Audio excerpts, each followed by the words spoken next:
업무보다 기분이 중요한 것. 내가 좀 짱구는 못 말려 제목 얘기 스타일로 한번 읽어봤어. 업무보다 기분이 중요한 것. 어떤 내용일 것 같나요? 티타임을 얘기하나? 한 가지 예시만 좀 들어봐 주세요. 지금 와이제님이 일하는 곳의 의사 선생님 좀 스타일이 다르다. 그렇죠. 그런 얘기를 했잖아요. 네. 업무에 있어서 조금 더 알아야 되고 통일된 매뉴얼이 있으면은 하나만 하면 되는데 네. 그 스타일이 조금 다르다 보니까 그 스타일을 또 파악해야 되잖아요. 그렇죠. 그렇기 때문에 그 스타일대로 해야 돼서 혼동해서 생기는 오류도 좀 있을 것 같거든요. 네. 뭐 강호사의 측면에서 한번 조금 얘기해봤으면 하는데 와이제님의 업무 스타일 일할 때 와이제님 스타일이 있을 거 아니에요. 네. 본인이 생각하는 본인의 업무 스타일의 강점, 장점 있을까요? 강점과 장점. 질질 끌지 않는 것. 약간 좀 빨리 정리하고 빨리 어떻게 끝내자. 근데 이거는 뭐 거의 모든 간호사가 왠지 좀 그럴 것 같고. 빨리 좀 해, 빨리 이렇게 막. 그런 거는 아니고. 야, 왜 이렇게 느려? 빨리 해란 말이야. 생각해보니까 그렇진 않네요. 빨리 좀 이렇게 아니고 성질 내지 않는 것. 성질을 내지 않는 것. 그러면 빨리빨리 좀 하자. 그것도 어떻게 보면 성질이잖아. 자, 이렇게 하자. 자, 넌 요거 하고, 넌 요거 하고, 이렇게 좀 업무를 명단을 닥달하지 않으면서 네. 조금 빨리빨리 한다. 닥달하지 않는 것. 닥달하지 않는 것. 그 다음에 저는 일단 그렇게 화를 내는 것 자체가 분위기를 망친다라는 느낌이 날 것 같아요. 일을 하기 싫은 딱 분위기가 있잖아. 일을 우리가 8시간, 9시간 정도 하잖아요. 8시간, 9시간 동안 계속 야 이거 좀 해 저거 좀 해 야 이거 왜 안 됐냐 너 저거 했나 저거 했나 얼마나 짜증나고 얼마나 스트레스 받겠어요. 전 이거 정말 싫어요. 아무리 바빠도 많이 웃을 수는 없을지언정 최소한 인상을 찌푸리면서 일하기는 정말 싫거든요. 근데 그렇게 만드는 사람들이 있어요. 최소 그런 사람이 되지는 말자라는 게 저의 마인드고, 그리고 너무 출근하고 싶어 이런 분위기는 아니더라도 출근하기 싫어 이런 거는 되지 말자라는 게 저의 모토예요. 이런 분위기를 만드는 것이 저의 어떤 그 근무에서 가장 중요하게 여기는 부분이라고 보고, 그리고 만약에 내 기분이 나쁘다고 해서 다른 사람들 기분 더럽게 할 필요는 없다고 보는 사람이거든요. 저는. 감정을 전이시키는 그런. 감정 전이는 저는 정말 나쁜 짓이고 이기적이라고 생각을 하고, 그렇게 한다고 해서 내 기분이 풀리지도 않아요. 난 그냥 꼬장 부리는 거라고 보거든. 그래도 나도 사람인지라 내가 기분이 안 좋거나 나쁘거나 이럴 때가 있잖아. 그럴 때는 다짐의 연속이야.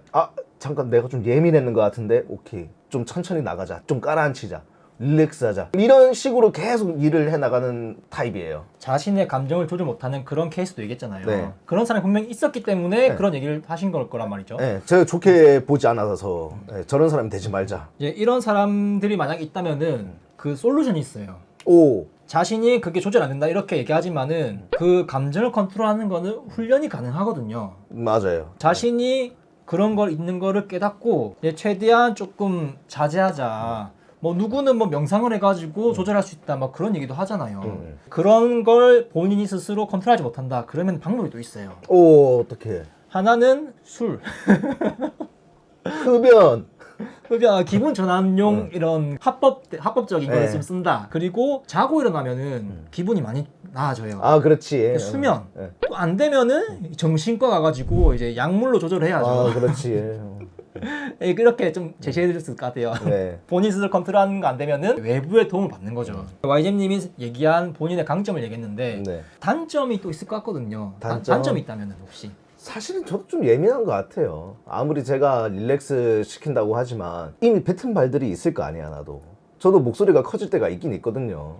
물론 제 채널에선 제가 마냥 유쾌하고 즐거운 사람처럼 보이지만 제가 그 모든 8시간을 총 다 찍어서 모든 걸 보여주지 않고 10분으로 압축을 해서 보여주잖아요. 그리고 기분이 좋았을 때, 내가 남들이랑 재밌었을 때 이런 걸 잘라서 올리다 보니까 그 10분 뒤에 8시간 50분에서는 제가 어떤 모습인지는 여러분들은 모를 수가 있잖아요. 물론 저도 사람인지라 성질내고 할 때가 있어요. 그래서 저도 아까 장가비가 얘기했던 것처럼 저는 트레이닝을 계속 해요. 나는 진짜 남들한테 좋은 사람이고 싶거든. 나도 나이스한 사람이 되고 싶어요. 히스테리 이런 사람들 있잖아, 보면. 난 저런 취급받는 사람이 안 돼야지, 이게 있어서. 그리고 제가 사실 그렇게 일을 엄청 잘하는 사람은 아니에요. 술기적인 부분은 괜찮을지 몰라도 아무래도 저는 좀 액티비티한 사람이라서 앉아서 하는 일이 그렇게 그렇게 잘하는 사람은 아니에요. 정리정돈이 또 안 되는 사람이야 나는. 누가 보면 되게 정신 사나울 수도 있을 것 같아요. 내가 포커스를 잡는다는 거.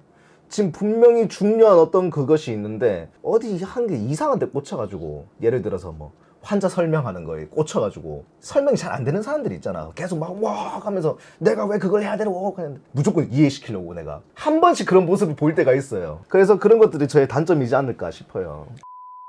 좀 전에 얘기한 그 비교군들, 그런 사람들과 스타일에 좀 차이가 있는 거잖아요. 네, 왜 이런 차이가 발생하는지 와이전님 생각하기에는 어떤 게 있는 것 같나요? 성격인 것 같아요. 성격. 네. 그러면은 성격 이런 걸 좀 극복하고서라도 일관되게는 할 수 없을 것 같나요? 현실적으로 보면. 할 수 있죠. 노력을 해야죠. 그래서 저는 매뉴얼이 굉장히 중요하고, 페널티가 있으면 인센티브가 있어야 된다고 생각하는 사람이거든요. 어떤 그런 장치들로 인해서 이런 것들이 억제가 되고 훨씬 더 생산적으로 이렇게 일이 진행되지 않을까, 효율적으로 그렇게 생각을 하는데, 페널티만 너무 많다 보니까 인센티브적인 부분은 솔직히 많이 부각되지가 않아요. 근데 페널티만 있다 보니까 마음의 부담만 계속 생기는 거야. 스트레스가 쌓일 수밖에 없겠네요, 이게. 그래서 일부에서는 그런 걸 조금 신경 쓰다 보니까 장꾀를 부리는 듯한 그런 모습에서 매뉴얼과 조금 다른 변질된 그런 게 좀 나오는 것 같아요. 그거를 또 그 사람 탓만 또 할 수는 또 없거든요. 네. 이 구조적인 문제가 또 있기 때문에 매뉴얼로 정해진 부분이 분명히 있단 말이죠. 하지만 그런 부분에 이상한 것을 요구하기도 해요. 보통은 윗년차가 아랫년차한테 업무를 지시하잖아요. 네. 자신이 이제 만약에 차팅을 좀 꼼꼼한 스타일이에요. 차지들 중에서는 그런 좀 강박이 있다고 해야 되나? 다른 선생님들은 매뉴얼로 하는데 자신은 그런 강박에 아랫년차가 이렇게 막 환자 정보를 조사해서 오는데 왜 이걸 안 해왔냐, 자신이 더 요구한 거 그러면서 이렇게 다다다 하는 거예요. 매뉴얼로 그렇게 하는 건 아무 문제가 없는데 네. 자신의 그 기준이 안 맞는다고 이렇게 엄청 막 다다다 해가지고 막 뭐라 하는 거예요 엄청. 네. 그러면은 자네가 가서 직접 물어보면 되잖아요. 네. 근데 이제 계속 아랫년차한테 그 히스테리 부리는 거죠. 네. 하나의 병이거든요 또 보면은. 저의 장점이라면은 장점이에요. 이러지 않아요. 뭐가 안 돼 있으면은 제가 가서 뭐 해요. 한 다음에 다시 돌아와서 요거 있으면은 좋을 것 같은데, 약간 좀 어드바이스 하는 정도. 간호기록 필요 이상으로 꼼꼼할 필요는 없거든요. 다른 그렇지. 업무도 할 게 많은데. 간호 차팅에 그런 것도, 상기 환자 충청부도 제천에서 1970년도에 태어나 어릴 때부터 심장병을 알아왔고 뭐 이렇게 하진 않잖아. 탐사보도 그런 게 아니에요. 일기장 적는 게 아니란 말이에요. 그러니까 적당히 하면 되는데 그런데 좀 꽂혀가지고 좀 이상한 행동을 하면은 상당히 피곤하거든요. 네. 이제 그런 걸 좀 신경 쓴다는 게 자기 딴에는 어떤 불안함, 제가 생각했을 때는 어떤 기우가 아닐까 하는데 쓸데없는 걱정. 라파엘 나달 들어봤나요? 이 선수가 엄청 세계적으로 유명한데 이 선수의 12개 루틴이 있대요. 경기할 때. 물을 마시고 나면은 자신의 발 앞에 약간 비스듬하게 위치시켜야 되고, 물통은 무조건 라벨이 앞으로 오게 놓고, 그리고 항상 오른발로 코트 위에 먼저 들어서야 되고. 네.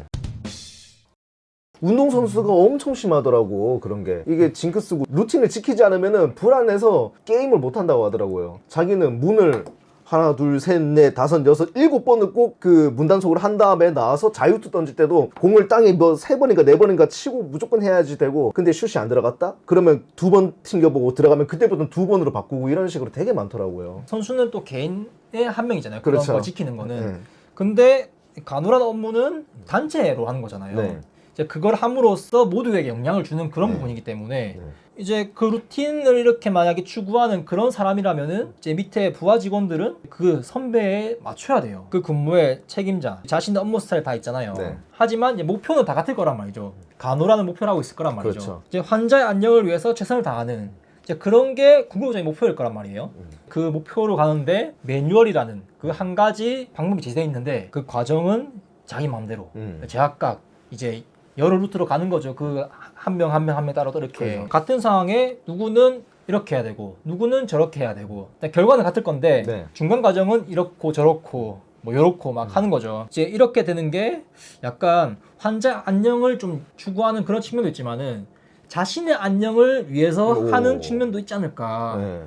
그런 생각이 들어요. 자기 입맛에 하면 자기가 좀 편하잖아요. 그렇지. 그 방법을 추구하는 사람들만의 자신만의 또 타당한 이유가 있을 거란 말이에요. 그렇죠. 예전에 제 선배 2명의 수액백을 처분하는 거에 있어서 달랐어요. 어떻게 달랐냐면은